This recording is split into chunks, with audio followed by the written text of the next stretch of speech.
Hello नमस्कार, sports अड्डा में आप सभी का स्वागत है। मैं हूं विशाल श्रीवास्तव। तो पेरिस ओलंपिक 2024 के क्लोजिंग सेरेमनी के साथ ही ओलंपिक्स का ये जो कारवां था वो खत्म हो गया।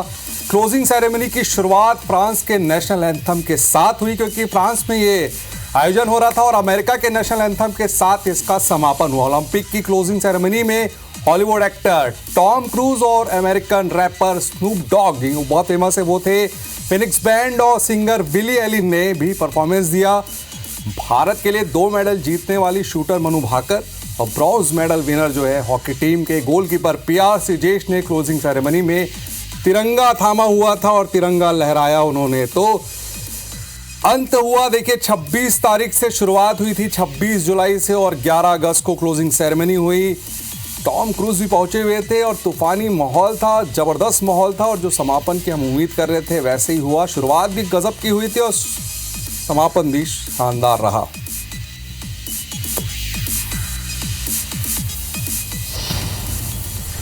और अब बात पेरिस ओलंपिक 2024 के मेडल टैली की कर लेते हैं, क्योंकि खत्म हो गया है सफर कारवां ओलंपिक का इस साल के, और किस टीम के पास, मतलब किस देश के पास कितने मेडल आए हैं ये सब कोई जानना चाहता है। तो एक पिक्चर आपको दिखाते हैं कि कौन सी टीम या कौन सा देश सबसे ज्यादा मेडल हासिल किया है। तो यूएसए के पास देखिए 126 मेडल हैं। ये वही यूएसए है जो टोक्यो ओलंपिक 2020 में भी सबसे ज्यादा मेडल जीता था, जिस देश ने 113 मेडल 2020 में आया था। और एक देखिए इस बार फिर जो है मेडल टैली सबसे ज्यादा है, 126 है। और बात भारत की करें तो 71वें नंबर पे है, 71। पिछले बार जो है 48 नंबर पे थे, मतलब इस बार परफॉर्मेंस डल हुआ है भारत का। और ऑस्ट्रेलिया की टीम की बात करें तो सेम है, यूएसए 126 है। पिछले बार चाइना भी दूसरे नंबर पर थी, इस बार भी चाइना दूसरे ही नंबर पर है। और गोल्ड की बात की जाए तो यूएसए और चाइना के पास 40-40 गोल्ड है। भाई हर गेम में जो परफॉर्मेंस आया है यूएसए और चाइना का, कहा जा सकता है कि सिर्फ क्रिकेट छोड़ दिया जाए ये दोनों टीमों के पास, उसके अलावा हर खेल में जबरदस्त परफॉर्मेंस यूएसए और चाइना और जापान से आती है। ऑस्ट्रेलिया की तो क्या ही बात है, ऑस्ट्रेलिया क्रिकेट में भी तबाही खेलती है और देखिए मेडल टैली में भी चौथे नंबर पर है। सबसे दुखद बात यह है कि जो पाकिस्तान की टीम है वो भारत से ऊपर है, क्योंकि उनके पास एक गोल्ड मेडल है। अरशद नदीम ने जो गोल्ड जिताया था, तो उस वजह से पाकिस्तान की टीम 62वें नंबर पर है और भारतीय टीम 71वें, मतलब 9 स्थान ऊपर है। तो इस खेल में ओलंपिक में तो पाकिस्तान भी बाजी मार गई अगर भारत और पाकिस्तान की बात की जाए, मगर उम्मीद होगी कि क्रिकेट में इसका ज़रूर बदला लिया जाएगा। और पेरिस ओलंपिक का समापन हो गया है और इसी के साथ ओलंपिक में भारत का सफ़र जो है वो पूरा हो गया। ओलंपिक में कुल जो भारत के मेडल जो मिले हैं वो केवल 6 मेडल मिले हैं। पेरिस ओलंपिक में कैसा रहा है भारत का सफ़र, क्योंकि उम्मीद बहुत ज़्यादा थी, आया बहुत कम, मगर सफ़र कैसा रहा है? अगर आपने मिस कर दिया था ओलंपिक तो एक रिपोर्ट देखिए और समझ जाइए कि कैसा था ये मामला।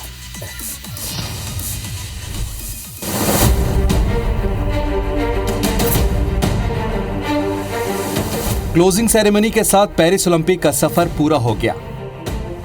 भारत ने 6 मेडलों के साथ ओलंपिक का अभियान खत्म किया।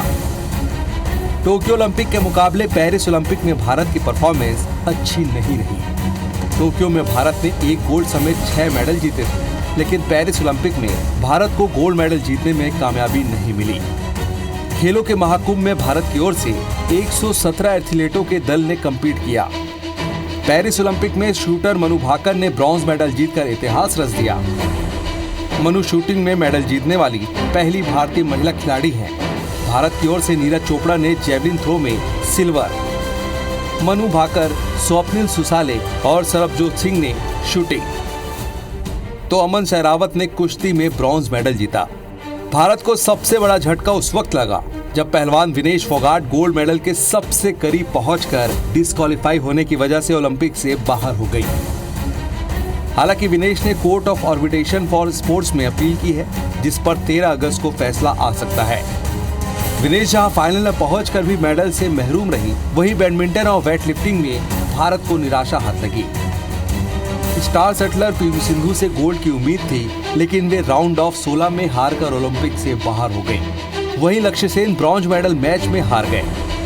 अब 4 साल बाद लॉस एंजलिस में एक बार फिर विश्व भर के खिलाड़ियों की महफिल सजेगी। लॉस एंजलिस में भारतीय खिलाड़ियों से पेरिस का प्रदर्शन सुधारने की उम्मीद होगी। Sports desk IBC24। तो पेरिस ओलंपिक 2024 में जो उम्मीद पूरी की जा रही थी, वैसी उम्मीद पर तो खिलाड़ी खड़े नहीं हुए। 117 खिलाड़ी गए थे, मगर मेडल जो 7 से हम सोचे थे 10-11 आएगा, वो आए नहीं है। अब लॉस एंजलिस में जो मुकाबले होंगे आने वाले 2028 में, जिसमें क्रिकेट भी शामिल होगा, तो अब उम्मीद है कि क्रिकेट से तो भाई एक गोल्ड लाया और नीरज चोपड़ा भी फिर से गोल्ड लाया। और अब बात क्रिकेट की कर लेते हैं। तो भले ही भारतीय क्रिकेट टीम श्रीलंका से वनडे सीरीज हार गई हो, लेकिन क्रिकेट का रोमांच अभी थमा नहीं है भाई। जल्द ही जो है फिर से टीम इंडिया अपने रंग में नजर आएगी। और शुरुआत किससे करेगी? बांग्लादेश टीम के साथ, जहां भारत का दौरा बांग्लादेश टीम करने आएगी। बांग्लादेश की टीम अगले महीने भारत दौरे पर आएगी। इस दौरान दोनों टीमों के बीच 2 टेस्ट और 3 T20 इंटरनेशनल मैच खेले जाएंगे। सीरीज की शुरुआत 19 सितंबर से होगी और सीरीज का आखिरी मैच जो होगा वो 12 अक्टूबर, मतलब एक महीने पूरा क्रिकेटिंग जोरदार रहेगा। पहला टेस्ट मैच 19 से 23 सितंबर तक चेन्नई के M चिदम्बरम स्टेडियम में खेला जाएगा। दूसरा टेस्ट मैच जो है वो 27 सितंबर से शुरू होगा, 1 अक्टूबर तक चलेगा। वो कानपुर के ग्रीन पार्क स्टेडियम में होगा। और पहला T20 मैच कब होगा? 7 अक्टूबर को होगा धर्मशाला में। फिर उसके बाद दिल्ली जाएगी टीम, दूसरा T20 खेला जाएगा। और उसके बाद आखिरी 12 तारीख को तीसरा T20 मुकाबला खेला जाएगा। कहाँ? हैदराबाद में। तो 2 टेस्ट मैच जो कि वर्ल्ड टेस्ट चैंपियनशिप के तहत होंगे और 3 T20 वर्ल्ड चैंपियन टीम जो है वो T20 खेलती नजर आएगी बांग्लादेश के खिलाफ। बांग्लादेश में जो हालात होंगे, मगर बांग्लादेश की टीम जो है इंतजार कर रही है कि भाई जल्दी ये दौरे का जो टाइम है वो जल्दी आ जाए, 19 सितंबर, कि हम बांग्लादेश से जो है सीधा भारत आ जाए और मैच खेले। तो थोड़ा वो बिजी रहेंगे क्योंकि अभी वहाँ के माहौल थोड़े गर्म है और वो चाहेंगे कि नर्म माहौल में भारत में वो जल्दी आए। स्पोर्ट्स पर्सनैलिटीज पर बनी बायोपिक्स बॉलीवुड में काफी सफल रही है। MS Dhoni the untold story जब आई थी तो खूब चर्चा में रही। फिर सचिन की एक biography I, a billion dreams, और 83 जैसी फिल्में जो पूर्व भारतीय क्रिकेटरों के ऊपर बनाई गई थी। तो धोनी, सचिन तेंदुलकर और कपिल देव के जीवन की कठिनाइयों और उनकी सफलता पर बनी ये फिल्म जो है, ये जब आई तो खूब इन्होंने सुर्खियां बटोरी। अब जब रोहित शर्मा की कप्तानी में भारत फिर एक बार वर्ल्ड चैंपियन बना है, तो रोहित और विराट की बायोपिक को लेकर भी चर्चा शुरू हो गई है। कई फैंस ने तो इसके लिए पोस्टर भी तैयार कर दिए हैं रोहित शर्मा के किरदार के लिए, जहां फैंस जूनियर NTR को परफेक्ट मान रहे हैं क्योंकि वो वैसे ही दिखते हैं। तो वहीं विराट कोहली के किरदार के लिए साउथ सुपरस्टार रामचरण को लेकर चर्चा हो रही है। खुद रामचरण ने भी विराट कोहली पर बनने वाली बायोपिक में काम करने की चाहत भी जाहिर की है। तो अब उम्मीद है कि विराट कोहली और रोहित शर्मा की बायोपिक आए और साउथ के ये दोनों हीरो जो हैं इनका किरदार निभाते नजर आए, क्योंकि जब जब क्रिकेटर्स पे बायोपिक आई है खूब उनकी चर्चा हुई है, खूब ब्लॉकबस्टर हिट हुई है और हर कोई चाहता है कि अपने फेवरेट स्टार का जो जीवन गाथा है, जो जीवन उनका कैसे रहा है, वो जानना चाहते हैं।